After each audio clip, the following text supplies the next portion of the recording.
Hola Jeffrey, ¿qué tal? ¿Cómo estás? Muchas gracias por estar en este video. Vamos a ser muy puntuales con las preguntas. La idea es que podamos resolver gran parte del común de incógnitas que tienen las personas para poder viajar, estar en otro país, ya sea por trabajo, por estudio, en Estados Unidos y en Canadá principalmente.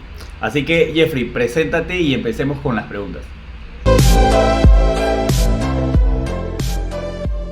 Hola Juanca, ¿qué tal? Mucho gusto. Mi nombre es Jeffrey Meléndez, soy ejecutivo de la empresa Asesor Visados, encargado del tema de los visados de los diferentes países que lo requieren. ¿De acuerdo? Mucho gusto, saludos con todos.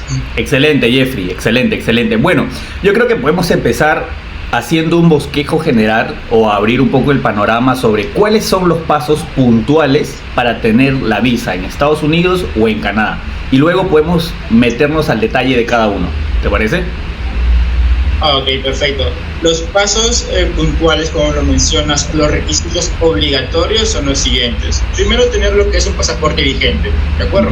Ese es el paso primero que se debe solicitar. Luego de tener el pasaporte vigente, se debe completar lo que es un formulario en el que corresponde a lo que es Estados Unidos, ¿de acuerdo? Este formulario se llama el ES-160 y es una parte muy importante del proceso para solicitar lo que es la visa, ¿de acuerdo? Luego de completar ese formulario, se debe realizar un registro en el sistema de la embajada. Este sistema de la embajada, ¿de acuerdo?, nos va a emitir lo que es una orden de pago, lo que se llama el derecho consular. Ahí se debe cancelar lo que es 640 soles o $160. Luego de eso, la embajada llevará el calendario para poder programar la entrevista. Okay. Los requisitos que se debe llevar el día de la entrevista son los siguientes: pasaporte vigente, formulario de ES-160, confirmación del pago, ¿de acuerdo? Fotografía 5x5 de cada postulante y documentos adicionales de respaldo. Bueno, esos 5 requisitos, por así decir, son los generales. Luego del proceso, efectivamente, hay algunos requisitos según los tipos de visados que se vayan a solicitar. ¿De acuerdo? Ahora, el proceso para un visado de Canadá es lo contrario a Estados Unidos. Estados Unidos solicita lo que es una entrevista, pero Canadá no requiere lo que es una entrevista, sino solamente presentar documentos y sustento financiero. El arancel consular de Canadá también se paga vía web, ¿de acuerdo? Se solicita solamente una entrevista, una cita para dejar las huellas dactilares, ¿de acuerdo? Luego de dejar las huellas dactilares, la embajada canadiense se comunicará vía correo electrónico para emitir la respuesta, ya sea positiva o negativa, y ahí recién se podrán enviar los pasaportes para incluir lo que es el visado. Excelente. Esos son los requisitos, por así decir, generales con respecto a lo que es Estados Unidos y Canadá. Ok, genial. Y en ambos casos, para sacar la cita, porque entiendo que el proceso para tener un pasaporte para alguien que no ha viajado es muy básico, muy simple, ¿no? Creo, ahora tú me confirmas, que hasta las citas para tener el pasaporte se han extendido. No es tan fácil como ir al lugar y ya sales con tu pasaporte, ¿cierto?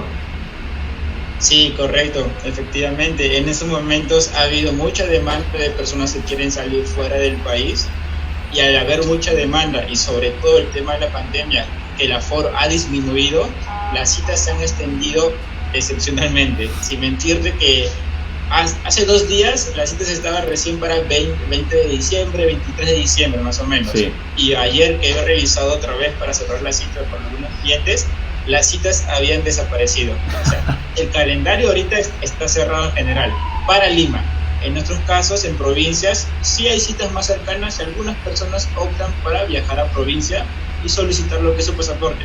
Y así aprovechen también a hacer un poquito más de turismo de relajarse de Lima también. Claro, entiendo. Y es posible, ya que hemos tocado esto del pasaporte, ¿es posible que yo me presente a la entrevista para mi visado con un pasaporte vencido o tiene que estar activo sí o sí? En la situación de los ciudadanos peruanos, el pasaporte sí o sí debe estar vigente. Ese es un requisito indispensable, ¿de acuerdo? En el caso de ciudadanos venezolanos, porque sí hay casos de personas venezolanas que están presentándose para la Embajada de Estados Unidos, ellos han tenido una condición para los ciudadanos venezolanos, que es el tema de que si su pasaporte está vencido, aún así pueden presentarse a solicitar una visa de turista o de estudiante. Ajá. Solamente en el caso de ciudadanos venezolanos. En el caso de los ciudadanos peruanos, sí o sí tienen que tener un pasaporte vigente. Entiendo. Hay también, más que un rumor, personas que cuentan su experiencia que le aprueban la visa si es que han tenido más salidas al extranjero, y si son más recientes, aún mejor. ¿Esto es cierto? Sí, claro. Siempre hay clientes que nos preguntan, Jeffrey, yo nunca he salido fuera del país, ¿no me van a dar la visa por eso? No te preocupes. Sabemos efectivamente que las personas que tienen salidas fuera del país con una frecuencia considerable son personas que pueden ser aplicables para la visa de Estados Unidos y pues ser buen vistos por el cónsul en el momento de la entrevista. Bueno, pero no es un requisito obligatorio. Claro. Sabemos que puede ser algo muy excepcional en el momento de entrevista, pero no es obligatorio tener viajes fuera del país. Yo he tenido infinidad de clientes que nunca salieron fuera del país y hay personas que nunca salieron fuera de Lima, por así decir, y aún así les dieron el visado. Esto ocurre porque va a importar mucho la situación laboral actual del postulante o su situación de sus labores que realiza en la actualidad. Ajá. Si cumples con un buen perfil y tienes el potencial para poder regresar al país obligatoriamente luego de estar en Estados Unidos, puede ser aplicable para la visa de turista sin haber salido del país anteriormente. ¿De acuerdo? Hay varios puntitos que se deben calificar, pero pues en relación al perfil de cada postulante. Ah, genial, genial. O sea, si es que yo tengo un contrato vigente por una empresa con boleta o por recibo por honorario, es más factible de que me acepten la visa. Y si tuviera, por ejemplo, un departamento, auto y de repente, no sé, hijos que tengo, también sería igual. Sí, por supuesto. El hecho de tener propiedades y lo que se llama arraigos que te obligan a regresar aquí al Perú es muy buen visto para la embajada y la entrevista puede ser muy aprobatoria. ¿De acuerdo? Ya que la embajada se hace como la idea. Piensas dejar todo lo que has logrado y construido aquí en el Perú por ir a comenzar una nueva vida en Estados Unidos. Eso se hace, la pregunta siempre se hace al cónsul en el momento de la entrevista. Si efectivamente el cónsul ve en tu perfil que sí o sí tienes que regresar por el tema de tus propiedades, tu familia, tu trabajo, efectivamente la visa puede ser muy aprobatoria. Claro, entiendo. Y mira, una de las preguntas que más me han hecho es, Juanca, o sea, tengo todo, ya tengo el trabajo fijo, tengo diferentes circunstancias aquí que consideran que le va a dar más valor a que le puedan aprobar, pero no sé inglés. Tengo familiares allá, pero no sé inglés. ¿La entrevista es en inglés o es en español? No se preocupen, la entrevista es en español. Efectivamente hay personas en que no conocen lo que es el idioma y no necesariamente van por un tema de idioma o comunicación, sino más que todo para disfrutar. Y siempre lo hacen en grupo de familias o amigos para que se puedan comunicar. Y ojo, hay destinos, por ejemplo, como Miami, Florida, donde hay muchos latinos y donde en algunos lugares se comunican con el español. Claro. Así que muchas personas que aquí en Perú optan por ir a esos destinos para tener una facilidad de comunicación.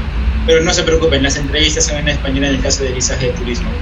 No tienen que agarrar cursos de inglés antes de ir a la entrevista, no se preocupen. Y tengo que llevar documentos para fundamentar un poco las respuestas. Por ejemplo, el contrato del trabajo, mi estado de cuenta en el banco o de repente la carta de propiedad de algún inmueble o de autos, ¿o no es necesario? Sí, claro. Siempre es bueno poder llevar las documentaciones que sustenten tu situación actual. Sabemos efectivamente que al momento de la entrevista muchas veces el cónsul no requiere documentos adicionales y solo se basa del formulario DS-160 que se ha completado. Por eso en la anterior pregunta mencionaba que el formulario es la parte más importante del proceso, porque a base de ahí les van a hacer las preguntas. ¿De acuerdo?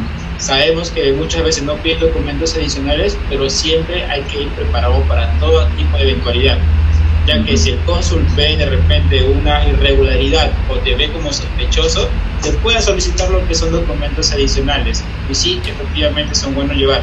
El tema de constancia de trabajo, boletas de pago, estado de cuentas, tarjeta de propiedades, autoevalúos de tus propiedades, cosas como ello. ¿De acuerdo?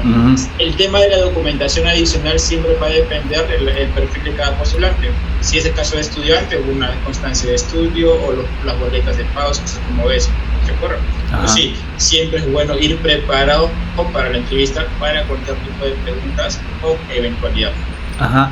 Y particularmente para los que van con una intención de estudiar allá o de buscar un trabajo allá, o de repente si ya tienen la invitación de un trabajo, cambia mucho el panorama, o sea, cambia mucho las circunstancias, las preguntas, de repente los documentos que tengo que presentar, etcétera. Sí, correcto. En el caso de estudiante, si una persona puede requerir una visa de estudiante, va a depender también mucho de qué quiere estudiar allá. En la actualidad hay muchas personas que están ahí estudiando para aprender lo que es inglés. Y otras personas, un rango más mínimo, están yendo a estudiar lo que es una carrera profesional o lo que es una maestría. ¿De acuerdo? Y aquí también va a depender, va a influenciar el idioma. En el caso de personas que estudian lo que es una carrera profesional o maestría, muchas veces las entrevistas llegan a ser en inglés. ¿De acuerdo? Efectivamente, para ese tipo de visa de estudiantes requieren lo que es el idioma. Para las personas que van a estudiar recién lo que es unos cursos de inglés o reforzar su inglés, muchas veces la entrevista llega a ser en español y a veces le hacen las preguntas como en inglés. ¿De acuerdo? Hay que estar muy atentos con eso de ahí. Ahora, los requisitos efectivamente sí son muy diferentes a lo que es la visa de turista, perdón. ¿Está bien? En el caso de estudiante requieren sí o sí lo que es un sponsor, que es la persona que será a cargo de todos los gastos tiempo que vaya a estudiar allá en Estados Unidos. ¿De acuerdo? Y ahora, con el tema de trabajar con una visa de estudiante, sí, efectivamente se puede trabajar lo que es con una visa de estudiante, pero siempre y cuando la institución lo permita. Solamente hay algunas instituciones que permiten trabajar a los estudiantes, pero dentro del campus. No se puede trabajar en otra empresa, por así decir, con una visa de estudiante, solamente dentro del campus que es la institución autorizada. Ok, me queda clarísimo. También me habían dejado entre las preguntas, Juanca, tengo todo, cumplo la gran mayoría, pero estoy en una central de riesgo, estoy en Infocor. ¿Posiblemente me rechacen o no? No, el estar en Infocor o tener deudas personales no es un motivo de rechazo. Más bien, te cuento como una anécdota. Una persona llegó a mí y me comentó: Jeffrey, hace unos 3-4 años me rechazaron el visado y tengo miedo de presentarme otra vez. Yo le pregunté: ¿qué preguntas te realizaron? Me realizaron las preguntas básicas y al momento de decirme con un veredicto me dijeron: es que no tienes motivos para regresar aquí al Perú, no tienes deudas, me dijeron. Yo me quedé sorprendido porque era la primera vez que escuchaba eso, que negaban una visa a un postulante por no tener deudas. Eso me da a entender, el cónsul quiere que yo me endeude en el Perú para recién que me dé la visa, y me quedé como una anécdota muy graciosa. ¿De acuerdo?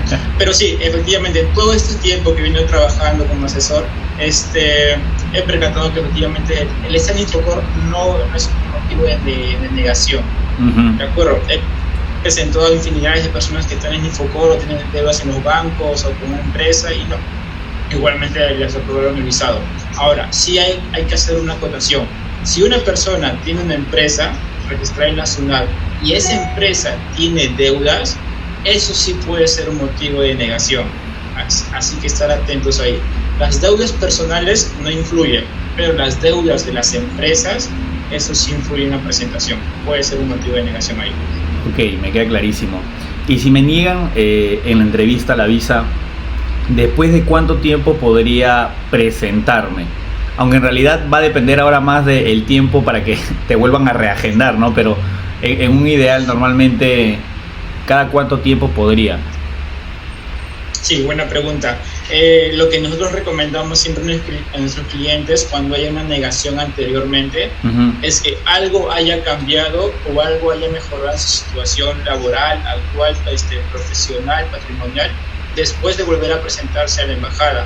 Sabemos que adquirir un nuevo ingreso mensual o adquirir una propiedad o establecer una empresa no se lo hace de la noche a la mañana, no se lo hace la semana siguiente, claro, sino tiene un proceso.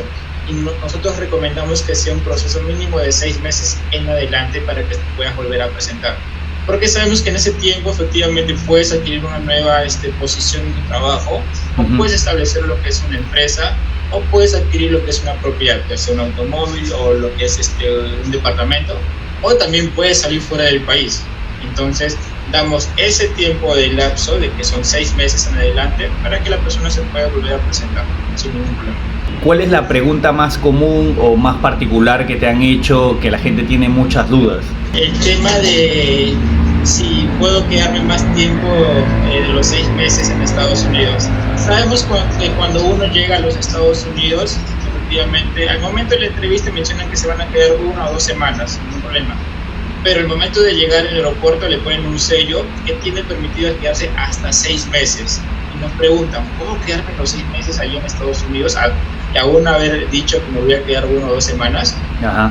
Y nosotros mencionamos, sí, efectivamente, está en el rango de estar permitido de quedarte los 6 meses, pero no recomendamos quedarse tiempo, porque ya cuando tú regresas aquí al Perú antes de los 6 meses y quieres volver a ingresar a Estados Unidos, puedes tener algún tipo de interrogatorio o problema al momento de volver a ingresar. Porque una visa de turista es casi lógico que pensar que una persona va a hacer turismo 6 meses. Claro. ¿De acuerdo? El momento de volver a ingresar pueden tener la incógnita de que efectivamente tú estás prefiriendo quedarte o trabajar acá en Estados Unidos. Así que no recomendamos mucho ese tipo de trayecto que realizan algunos clientes y siempre nos preguntan de ello. ¿Puedo quedarme más de los 6 meses? O antes de 6 meses recomendamos que no. Okay. Quedarte máximo como 1 mes en Estados Unidos si no quieres tener algún tipo de problema en tu situación migratoria. Ok. ¿Y qué pasa, por ejemplo, en mi caso, yo tengo familiares en Estados Unidos que tienen la residencia, ya, pero son tíos de parte de papá. ¿Es recomendable que yo lo mencione en la entrevista y que ponga así, me voy a quedar con ellos? ¿O eso podría dar a entender de que existe la posibilidad de que me quede ya en el país? Ok, buena pregunta. Eso va a depender cómo es tu relación con esos familiares.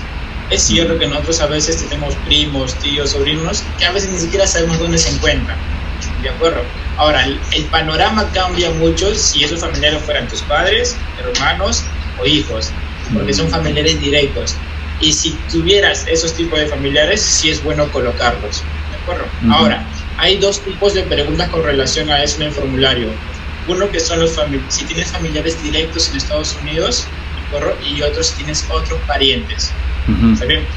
La embajada toma más importancia a los familiares directos, padres, hermanos o hijos, porque en el mismo formulario te preguntan por ellos, nombres completos, su estatus, qué relación tienen contigo. Si tienes otros parientes, a la embajada no le toma mucha importancia, solamente marca sí o no. En tu caso, como me dices que tienes unos tíos, marcarías que sí, ¿de acuerdo? Pero según tu perfil yo te recomendaría colocar ya sea un hotel o de repente llegar al domicilio de ellos. Pero no hay mucha relevancia en cuestión a eso de ahí. Pero si tuvieras de repente familiares directos, sí o sí colocar que llegarías a la familia, al domicilio de ellos. ¿Y qué datos son importantes tenerlos ya claros? Por ejemplo, si es que me voy a ir a Disney, imagínate, ya es necesario tener el boleto, tener el hospedaje y tener esos registros ya comprados antes de que me entreguen la visa. O si en la entrevista yo digo, mira, ¿sabes qué? Quiero ir a Disney, pero voy a comprar los boletos y voy a hacer la reserva del hotel y las entradas y todo, solo si me dan la visa. Claro. La embajada en su misma página, el consulado menciona que no es recomendable comprar ni pasajes ni paquetes aéreos hasta tener el visado confirmado. Y es lo que nosotros también recomendamos a nuestros clientes, porque varias personas nos han dicho lo mismo. Y hay personas que aún sabiendo eso, compran sus pasajes, ¿de acuerdo? Y no recomendamos esa metodología porque ¿qué pasa si te niegan el visado? Claro. Hay muchas empresas de turismo y muchas aerolíneas que no te devuelven el dinero, ¿de acuerdo? Y literalmente ese dinero se hace cartería. Así que no recomendamos comprar ni pasajes ni paquetes turísticos a Estados Unidos. Pero ojo, sí es bueno tener la información de un itinerario de viaje, de los lugares que vas a conocer allá, dónde te vas a quedar hospedado, tema de la movilidad, cosas como ello, los lugares atractivos turísticos en el destino que vas a llegar. Porque eso sí es información básica. Es como cuando uno de repente aquí en el Perú, uno llega a viajar a Cusco. Antes de su viaje, ya comienza a ver videos en YouTube, de tutoriales, de qué lugares va a conocer, y ya se comienza a hacer como una idea, yo quiero conocer ese lugar, yo quiero ir a quedarme en ese hotel. Ese tipo de información sí es válido para tu entrevista. Conocer el lugar donde vas a llegar, qué lugares turísticos hay en ese lugar, en dónde te vas a hospedar, cosas como ello. Porque te pueden preguntar al momento de la entrevista. Si uno menciona, yo quiero ir a Orlando, el cónsul te puede preguntar, ¿qué quieres conocer de Orlando? Si uno no ha investigado o no conoce qué va a hacer, efectivamente puede ser una negación. Ok, me queda claro. Y en o en temas de números, por ejemplo, ¿cuánto de sueldo mínimo debería tener para considerar una probabilidad alta de que me aprueben la visa? ¿O qué pasa si estoy desempleado y estoy empezando con un emprendimiento, pero todavía no está registrado? Esos temas, ¿tú cómo los ves?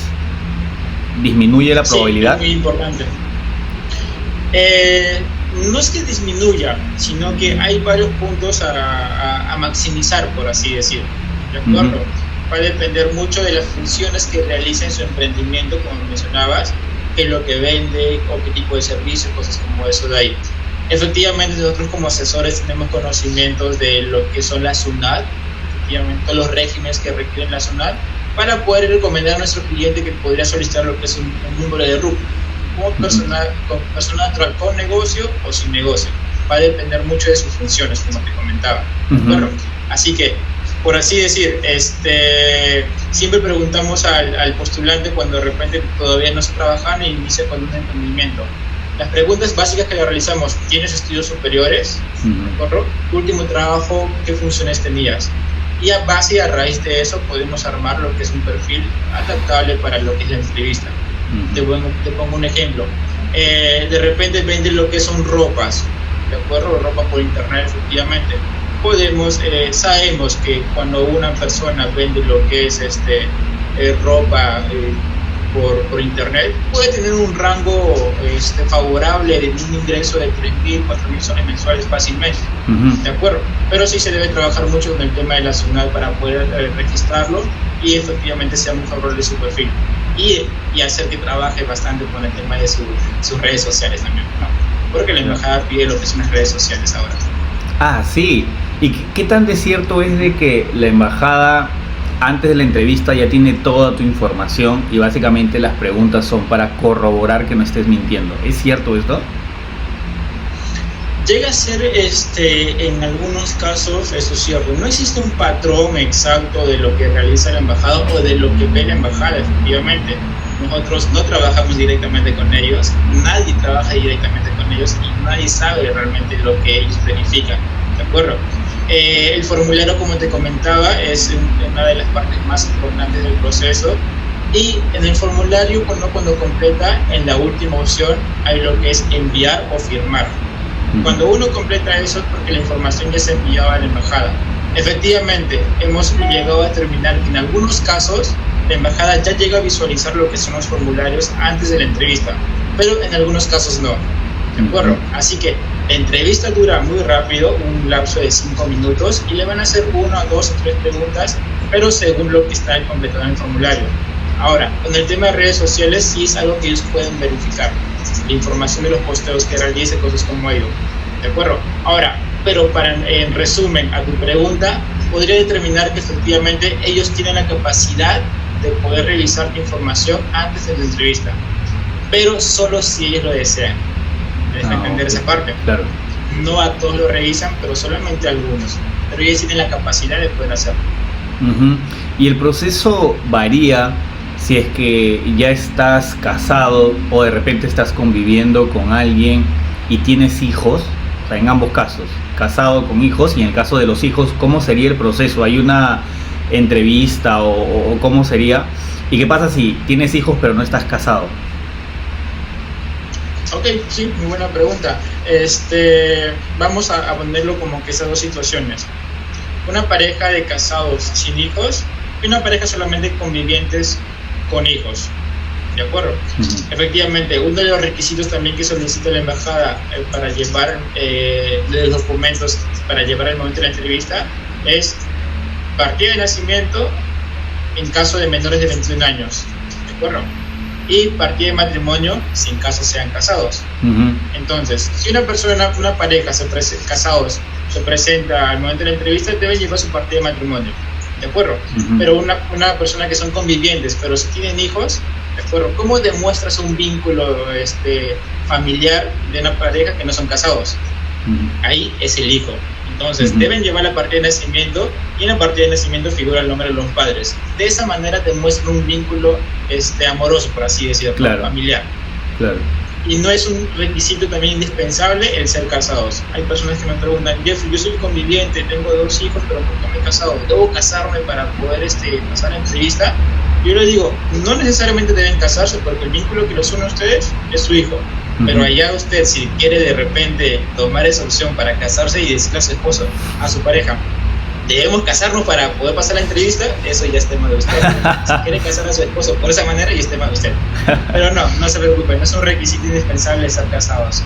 Okay, solo demostrar lo que son vínculos. Y en ese caso, ¿en la entrevista se presentan la pareja como tal o son entrevistas separadas? En el tema de grupos familiares, la entrevista va a ser para el grupo familiar. Si en el grupo familiar hay 3 personas, papá, mamá e hijo, los 3 pasan a la misma entrevista, no los separan. Ok, listo. Una última pregunta, ya para cerrar el tema familiar y ya, de hecho, también cerrar el video. Nos hemos extendido un poquitito. La pregunta es, si es que soy menor de edad, pero tengo la autorización de mis padres para ir a Estados Unidos por turismo o por estudio, ¿es posible que esto se dé o hay que presentar muchos más documentos? Sí, efectivamente. En el caso de que sean menores de edad, lo que es el consulado de Estados Unidos y Estados Unidos en general, existe lo que es una protección al menor, ¿de acuerdo?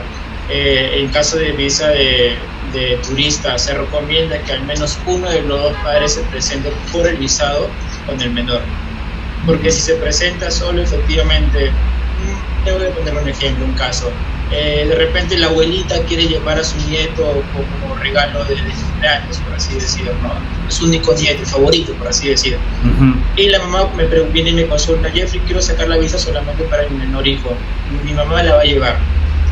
Yo siempre les recomiendo mínimo presionarse con uno de los 2 padres, porque al momento de la entrevista le van a preguntar con quién va a viajar, quién es ella y por qué se la está llevando. Y muchas veces ese tipo de casos resultan en una negación por un tema de protección al menor. ¿De acuerdo? Así que no recomendamos ese tipo de situaciones, ya sea para una visa de turista. En el caso de visa de estudiante llega a ser similar, pero en el caso del proceso de una visa estudiante es muy diferente, ya que se solicitan lo que es un sponsor. Y en el caso de visa de estudiante, sí existen lo que son las opciones de visados para lo que son los padres, en el caso de menores, efectivamente, ¿no? Así que, en conclusión, no recomendamos esos tipos de panoramas, que siempre se presenten al menos con uno de los 2 padres para un visado. En promedio, ¿cuánto dinero necesito para presentarme o toda la documentación que tengo que presentar? ¿Cuánto me costaría aproximadamente? La presentación para el visado de turista a Estados Unidos es 640 soles o $160, que ese es tu derecho de presentación, ¿de acuerdo? En el proceso efectivamente van a haber algunos gastos adicionales si en caso el postulante decide tomar nuestros servicios, pero eso va a depender mucho del perfil de cada postulante. Pero sí, como idea básica, sí o sí debes tener lo que es 640 soles para el derecho de presentarte a la embajada de Estados Unidos. Ese es el derecho de ellos. ¿Y el de Canadá? El de Canadá es $150 canadienses, que en un promedio llega a ser entre 550 soles, 600 soles, dependiendo del tipo de cambio efectivamente actual. Ok. Listo, Jeffrey. Muchísimas gracias por la entrevista. La verdad que ha servido muchísimo. Hemos dado muchísimos tips y hemos resuelto varias preguntas que son precisas, básicas, que sí o sí necesitamos. De todas maneras, me gustaría que tú puedas invitar a las personas que están viendo este video a que te puedan contactar para que tú los puedas asesorar y guiar principalmente en todo el paso a paso. Así que, dale. Muchas gracias a ti, Juanca. Muy agradecido por esta oportunidad. Estamos muy contentos de poder ayudar a los postulantes en su proceso de solicitud de visa para Estados Unidos, Canadá, Reino Unido, lo que ellos requieran. Pueden escribirnos en nuestras redes sociales, a nuestro número de WhatsApp, lo que está en nuestro Instagram, como asesorizados. Así que los invitamos a seguirnos en nuestras redes sociales. Escríbanos al WhatsApp o a nuestro Instagram si tienen alguna duda con respecto a la visa y estaremos atentos para poder ayudarlos. Muchas gracias. Excelente. De hecho, voy a dejar en la cajita de descripción los datos para que se puedan comunicar directamente y le puedan escribir y iniciar el proceso. Así que nada, me despido del video. Muchísimas gracias, Jeffrey, muchísimas gracias a todos los espectadores. Si tienen más preguntas pueden dejarla en la cajita de comentarios y con gusto yo les voy a rebotar la pregunta a Jeffrey para que nos pueda ayudar. Así que nada, nos vemos. Chao, chao.